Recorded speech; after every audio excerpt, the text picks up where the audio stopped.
India versus south Africa का चौथा T20 भी ख़त्म हो चुका है और ऐसा लगा है कि सिर्फ इंडिया खेलने आई थी, साउथ अफ्रीका सिर्फ देख रहा था। वो भी आई थिंक सिर्फ ग्राउंड के अंदर इंजॉय कर रहे थे इंडिया की बैटिंग।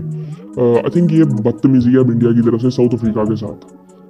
बिल्कुल भी आई थिंक कहीं पे भी लगा नहीं कि साउथ अफ्रीका जीतना चाह भी रहा है या खेलने भी आया है।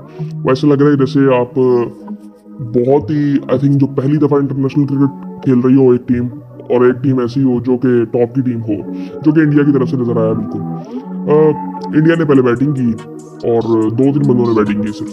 संजू सैमसन ने फिर 100 कर दिया। अभी इन्होंने सोचा हुआ है या तो 100 करेंगे या 0 करेंगे। पहले मैच में 100, फिर 2-0, फिर 100 और उससे पहले भी 100 था। सो ये तकरीबन पिछले 5 मैचों में इनके 300 आ चुके हैं T20 में। अभिषेक भी, उसकी भी डिसेंट इनिंग थी, 18 बॉलों में उसने भी 36 किया। संजू सैमसन नॉट आउट थे 109 पे, 56 बॉलों में उन्होंने 109 किया, 9 छक्के मारे, 4 चौके मारे, 194 का स्ट्राइक रेट। तिलक वर्मा खड़े हुए थे संजू के साथ और उसका स्ट्राइक रेट इनसे भी ऊपर, संजू सैमसन से भी ऊपर। उसने 120 किया 47 बॉलों पे, 9 चौके 10 छक्के उसने लगाए। ये आई थिंक जब वो बैटिंग कर रहे थे तो वो लग ही नहीं रहा था। संजू सैमसन को भी तो अगर देखो ना तो वो तो ऐसा लगता है कि वो काम एंड कंपोज, उसको पता है कि यहाँ तो मुझे पक्की बॉल मिलेगी तो मैंने उसको पे छक्का मारना है और वरना मैं आराम से सिंगल डबल लेता रहूंगा। लेकिन सिंगल डबल वाली भी इतनी कोई बात थी नहीं, 6 चौके उसने 9 छक्के भी मारे। सो लेकिन आई थिंक जो साउथ अफ्रीका के साथ हुआ है, मुझे तो समझ ही नहीं आ रही कि क्रिकेट इनकी जाग इस तरफ रही है। ये एक दफ़ा थोड़ा सा सिर्फ नजर आया था कि वर्ल्ड कप के राउंड अबाउट, हालांकि उसमें भी इनकी कोई बहुत एक्स्ट्राऑर्डिनरी क्रिकेट इन्होंने खेली थी, लेकिन थोड़ा सा लग रहा था कि शायद ये अच्छा करेंगे T20 आइज में। लेकिन आई थिंक यहाँ पे कहीं पे भी नजर नहीं आया वो। उसके बाद जो साउथ अफ्रीका का बॉलिंग कार्ड है उसमें तो कुछ भी नहीं है। और उसके बाद फिर जब साउथ अफ्रीका बैटिंग के लिए आई, सो जो ओपनर थे उनके वो आते आउट हो गए। उसके बाद एडन मार्करम, इनकी तो मुझे समझ नहीं आ रही कि ये कैप्टन है टीम के। अब इस वक्त तो सबका ही बुरा हाल हुआ पड़ा। क्लासन भी 0 पे आउट हुआ है। स्टब्स थोड़ी बहुत फॉर्म में है, उसने 43 किया, 43 किया, 29 बॉलों पे 2 छक्के 3 चौके लगाए। मिलर ने भी 36 किया 27 बॉलों पे। बट वो उस वक्त तो मैच खत्म हो चुका हुआ था कि जब स्टब्स और मिलर बैटिंग कर रहे थे। और आई थिंक मैच तो तभी खत्म हो गया था जब इंडिया ने ये टोटल लगा दिया था। सो आई थिंक उसके बाद कहीं पे भी कुछ ना। मार्को जेंसन ने 29 किया 12 बॉलों पे 3 छक्के 2 चौके लगाए। सो उसके बाद कोई फिर इतनी खास कोई इनिंग नहीं है। 148 पे ऑल आउट हो गई थी टीम। और इंडिया की तरफ से अगर देखें तो अर्शदीप सिंह ने 3 आउट किए 3 ओवर्स में 20 रन देके। हार्दिक पांड्या ने 1 आउट किया 3 ओवरों में 8 रन देके। रमनदीप सिंह ने वो चौथा ओवर अभी कर रहे थे, 42 रन दिए, 1 आउट उन्होंने किया। वरुण चक्रवर्ती ने 4 ओवरों में 2 आउट किए 42 रन देके। रवि बिश्नोई ने 3 ओवरों में 28 रन देके 1 आउट किया। अक्षर पटेल ने 2 आउट किए 2 ओवरों में 6 रन देके। सो आई थिंक बिल्कुल भी आई थिंक ऐसे लग ही नहीं रहा था कि 2 ऐसी टीमों का मैच है जो कि क्रिकेट को बहुत अच्छे तरीके से आई थिंक समझती हैं और उनके मुल्क में क्रिकेट खेली जाती है। ऐसे लग रहा था कि एक बिल्कुल कोई नई टीम है और एक बिल्कुल टॉप क्लास की टीम है। सो बिल्कुल समझ नहीं आई। इंडिया ये सीरीज जीत चुका है 3-1 से। और वो भी आई थिंक पता नहीं कैसे जीत गए थे दूसरा मैच साउथ अफ्रीका वाले, वरना आई थिंक कहीं पे भी इंडिया ने चांस दिया नहीं है। पहला मैच भी बिल्कुल वन साइडेड था। उसके बाद जो तीसरा मैच था वो भी बिल्कुल वन साइडेड था। और अब ये वाला मैच है, इस पे तो आई थिंक साउथ अफ्रीका कहीं पे नजर भी नहीं आया मेरे ख्याल से। 148 पे ऑल आउट हो गए, तकरीबन 300 इन्होंने खा लिया था। और 15 ओवर्स में I think 215 I think India ने कर लिया था, तो लग रहा था शायद 300 भी हो जाए।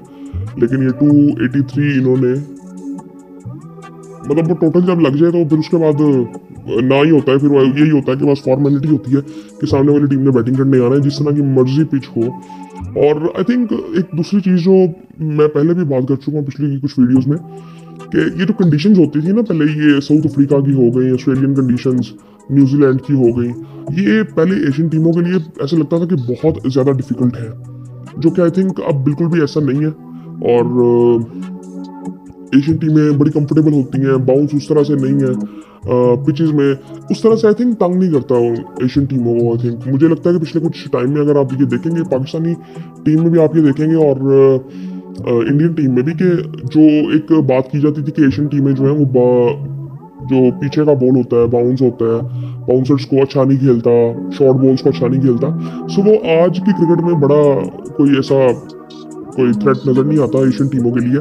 मतलब पाकिस्तान को भी अगर देखें पिछले 4-5 सालों से मुझे लगता है कि डिसेंट ही पाकिस्तान खेला है, वरना पहले बात की जाती थी स्पेशली जब 2017 की चैंपियन ट्रॉफी से पहले, उससे पहले जो लॉर्ड थी उनके बारे में बात की जाती थी कि जी बिल्कुल भी आई थिंक शॉर्ट बॉल तो ये बिल्कुल भी खेल ही नहीं सकते ना। और उस वक्त भी आई थिंक शॉर्ट बॉल होता था तो हम बिल्कुल पकड़े जाते थे, मतलब चांस ही कोई नहीं था कि हम उस पर कोई अच्छा खेलते। लेकिन अब आई थिंक पिछले कुछ सालों में अगर देखें तो डिसेंट पाकिस्तान भी खेलता था, इंडिया की तरफ से भी आई थिंक वो शॉर्ट बॉल्स को अच्छा खेलते हैं अब, क्योंकि T20 क्रिकेट आई थिंक बहुत ज़्यादा हो चुकी है और फास्ट बॉलिंग को उतनी हेल्प मिलती नहीं, बैटिंग दिखते हैं, तो ये सारी एडवांटेजेस जो मिल गई है ना बैट्समैनों को, सो ये काफ़ी आई थिंक वो डर जो था ना वो उतर चुका हुआ है बैट्समैनों का, और ईजी हो गई है क्रिकेट बैट्समैनों के लिए बहुत ज़्यादा। सो आई थिंक इसमें कोई इतनी ज़्यादा बात करने वाली है नहीं। संजू सैमसन अपने फॉर्मेट को फॉलो कर रहे हैं, 0 या 100, 0 या 100, सो वो उनका वही चल रहा है। तिलक वर्मा की इनिंग आई थिंक फिर एक बड़ी ज़बरदस्त इनिंग थी उसकी 120 की। मैं इसके बारे में पहले भी बात कर चुका हूँ कि ये एक ऐसा प्लेयर मुझे नज़र आता है अगर इंडियन क्रिकेट का जो पूरा एक इनके जो प्लेयर्स का एक है वो आई थिंक उनमें ये नजर आता है कि जो तीनों फॉर्मेट खेल सकता है, जिस तरह युवराज सिंह को हम देखते होते थे, इसमें भी वो चीज़ नजर आती है कि ये तीनों फॉर्मेट खेल सकता है आई थिंक। और किसी में आई थिंक प्रॉपरली उस तरह से नजर आता नहीं है कि रोहित शर्मा विराट के बाद कौन स्टेबिलिटी देगा इस टीम को, स्पेशली शॉर्ट फॉर्म में। सो आई थिंक ये दोनों जो है लॉन्ग फॉर्म में भी आई थिंक टेस्ट क्रिकेट में भी आई थिंक जब वो रिटायरमेंट लेंगे तो उस वक्त भी आई थिंक इनको जरूरत तो होगी इंडियन टीम को। तो तिलक वर्मा आई थिंक बेहतरीन चॉइस है, मैं इसको काफ़ी देर से देख रहा हूँ, इसको मैं IPL में मैंने काफ़ी देखा है इसको, और आई थिंक मुझे बड़ा पसंद है ये। और बाकी आई थिंक कोई इतनी ज़्यादा बात करने वाली है नहीं, इंडिया ने बिल्कुल वन साइडेडली इनको हराया है और 3-1 से सीरीज जीत ली है।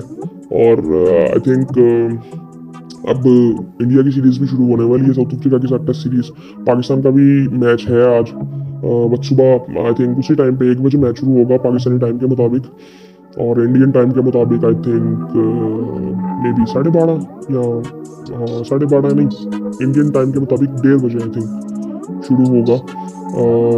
सो आई थिंक कल का मैच भी देखने वाला होगा पाकिस्तान का भी। बाकी इंडिया आई थिंक बड़ा डिसेंट तरीके से जीता है।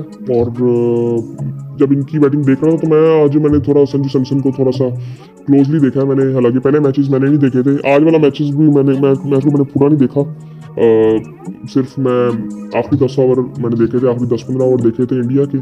सो वो जिस तरह से वो खेल रहा था वो बिल्कुल ऐसा लग रहा था कि बिल्कुल काम and compose Sanju Samson.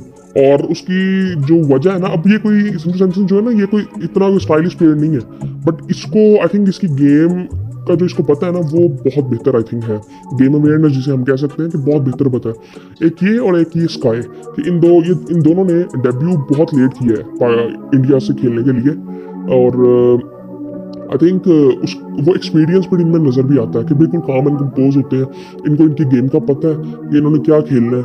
So I think बहुत ज़बरदस्त खेला है संजू। और बाकी देखते हैं कि आने वाले टाइम में अभी तो फिलहाल बॉर्डर गवास्कर सीरीज़ के ऊपर जो है वो सारे फोकस है वहाँ पे, जो ऑस्ट्रेलिया ने पहली दफ़ा आई थिंक इतना मार्केटिंग पे भी फोकस की है, वरना वो इतना ज़्यादा कोई इतनी हाइप बनती नहीं है, लेकिन इस दफ़ा सीरीज़ की बहुत ज़्यादा हाइप भी है।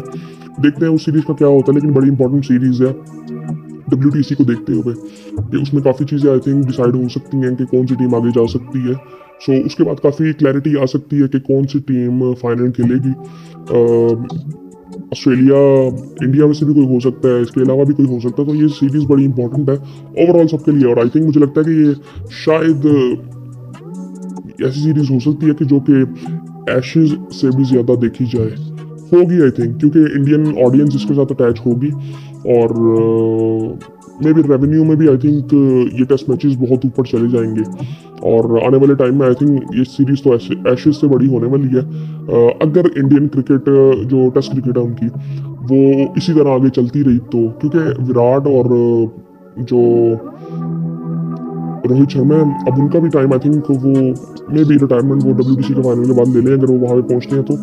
और इसके अलावा आई थिंक ऑस्ट्रेलिया की टीम में भी अगर हम देखें तो इनकी उम्रें, ये पैट कमिंस वगैरह, इनकी आई थिंक अभी मिचेल स्टार्क, अब इनका पता नहीं इनका आगे क्या प्लान है अभी। इनकी उम्रें तो आई थिंक अभी हैं कि आई थिंक 3-4 साल तो खेलेंगे एटलीस्ट मेरे ख्याल से। Maybe Stark I think ना हो सके, लेकिन पैट कमिंस आई थिंक अभी उसकी एज इतनी ज़्यादा नहीं है और हेजलवुड की भी। सो आई थिंक बड़ा इंटरेस्टिंग होगा आने वाले टाइम में। इस साल क्रिकेट वैसे ही बड़ी इंटरेस्टिंग रही है और बाकी फिर आपसे बात होती है।